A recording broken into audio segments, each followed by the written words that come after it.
Voici une vidéo qui vous éclairera sur la réglementation de la vente de plats cuisinés. Si vous savez cuisiner, c'est un secteur qui ne manquera pas de demande et si en plus de votre talent, vous savez faire preuve de créativité, vous saurez sans nul doute faire la différence et vous démarquer sur ce marché de la vente de plats cuisinés. Il existe une palette large de types de produits à proposer. Avec la fermeture des restaurants, mais une activité économique qui continue pour bon nombre de Français, les formules de repas pour le déjeuner sont très demandées. Outre les repas du midi, vous pouvez également proposer à la vente des spécialités dont les Français raffolent.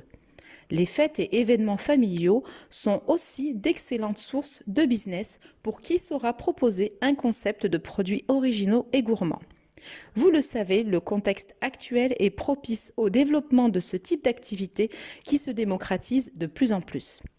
Qu'il s'agisse d'arrondir les fins de mois compliquées ou pour en faire une activité à plein temps en dégageant un revenu confortable, la vente de plats cuisinés chez soi nécessite le respect de certaines conditions. Je reçois régulièrement des questions concernant la nécessité d'un laboratoire chez soi ou encore concernant l'aménagement de sa cuisine personnelle. Disposer d'un laboratoire est-il obligatoire? Ai-je le droit d'utiliser ma cuisine personnelle pour mon activité professionnelle? Comment dois-je aménager ma cuisine personnelle? Comment savoir si ma cuisine respecte les normes d'hygiène en vigueur? Autant de questions légitimes et dont les réponses vous paraissent encore très floues. Alors voici quelques infos qui vous seront très utiles si vous souhaitez exercer votre activité à domicile dans le respect de la réglementation sanitaire. Premièrement, la nature de votre domicile. Si vous êtes propriétaire d'une maison ou d'un appartement situé au rez-de-chaussée, vous êtes dispensé d'autorisation auprès d'un éventuel propriétaire. Mais il vous faudra quand même déposer une demande d'autorisation auprès de votre commune pour avoir le droit d'installer votre activité professionnelle chez vous. Ainsi, si vous êtes locataire, il vous faudra avant toute chose l'autorisation de votre propriétaire. En effet, votre propriétaire est en droit de refuser que vous exerciez depuis votre domicile, et ce pour des raisons de nuisance olfactive, sonore ou toute autre raison qui lui appartient. Mais ce n'est pas complètement perdu car vous pourrez opter pour la confection de vos plats cuisinés dans un laboratoire externalisé. De nombreux professionnels de la restauration proposent, quelle que soit votre situation géographique, des cuisines aux normes allouées, à l'heure, à la journée ou encore au mois. Ensuite vient la notion de la nature de votre intérieur et de votre cuisine. Votre intérieur doit être d'une hygiène irréprochable. Pour des questions évidentes d'hygiène, les animaux domestiques ne doivent pas avoir accès à votre cuisine. Dans votre cuisine, vous devrez tout d'abord vous assurer que vos aliments à usage privé et professionnel soient stockés et conservés dans des endroits bien distincts. Ce qui signifie par exemple que vous devrez idéalement disposer de 2 réfrigérateurs. L'utilisation de votre cuisine personnelle pour votre activité professionnelle sera possible à condition qu'elle respecte certaines règles. L'agencement. Votre cuisine devra être agencée de manière à pouvoir cuisiner vos plats tout en évitant les risques bactériologiques.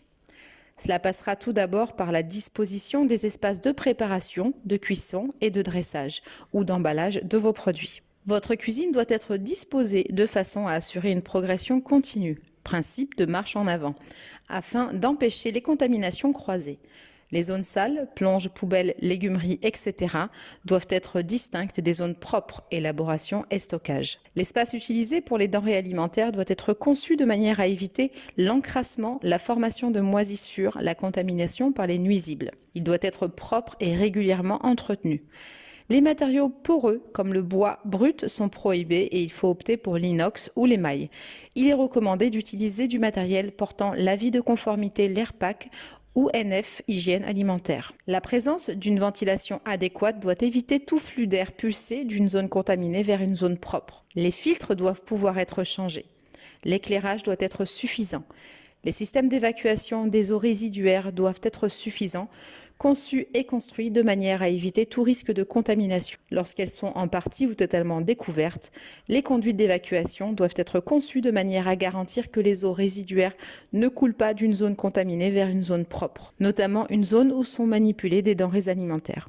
Les produits de nettoyage et de désinfection ne doivent pas être entreposés dans des zones où les denrées alimentaires sont manipulées. Le balayage à sec et le lavage à grande eau sont proscrits. Les torchons étant source de contamination, préférez le séchage à l'air libre ou avec du papier jetable. Les revêtements de sol, surface de manipulation, les murs et les portes doivent être bien entretenus, faciles à nettoyer et au besoin désinfectés. L'utilisation de matériaux étanches, lisses, non absorbants, lavables et non toxiques est nécessaire et à une hauteur suffisante pour les murs, sauf si on peut prouver que d'autres matériaux utilisés conviennent. Le cas échéant, les sols doivent permettre une évacuation adéquate en surface.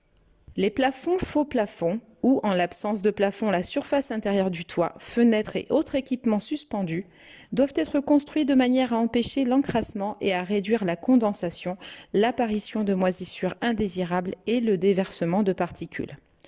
Les fenêtres et autres couvertures doivent être équipées d'écrans de protection contre les insectes, facilement amovibles pour le nettoyage. Lorsque l'ouverture des fenêtres risque d'entraîner une contamination, elles doivent rester fermées et verrouillées pendant la production. Doivent être prévus également les dispositifs adéquats pour le nettoyage, la désinfection et l'entreposage des outils et équipements de travail et le lavage des denrées. Ils doivent être fabriqués dans des matériaux résistants à la corrosion, être faciles à nettoyer et équipés d'une alimentation adaptée en eau chaude et froide. Tous les déchets doivent être éliminés dans le respect de l'hygiène et de l'environnement, conformément à la législation communautaire applicable à cet effet. Ils ne doivent pas constituer une source de contamination directe ou indirecte. L'élimination des déchets doit se faire de telle sorte que vous n'ayez pas à vous rendre à l'extérieur durant les heures de travail en cuisine pour réduire le risque de contamination des locaux. Hygiène personnelle. Il est exigé que toute personne travaillant dans une zone de manipulation de denrées alimentaires respecte un niveau élevé de propreté personnelle et porte des tenues adaptées si nécessaire, gants, masques, coiffes, tabliers. Il s'agit là d'une partie des normes d'hygiène à respecter afin de pouvoir utiliser votre cuisine personnelle à des fins professionnelles.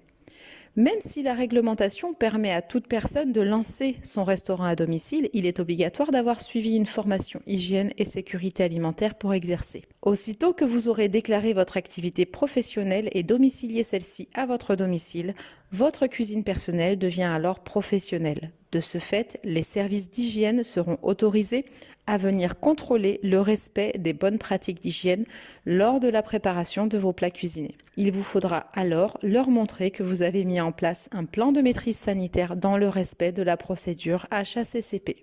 En cas de non-respect des normes d'hygiène en vigueur lors d'un contrôle, vous encourez des sanctions qui peuvent être lourdes, amende, fermeture, interdiction d'exercer ou encore une peine de prison. Alors formez-vous pour vous protéger et surtout pour protéger vos clients.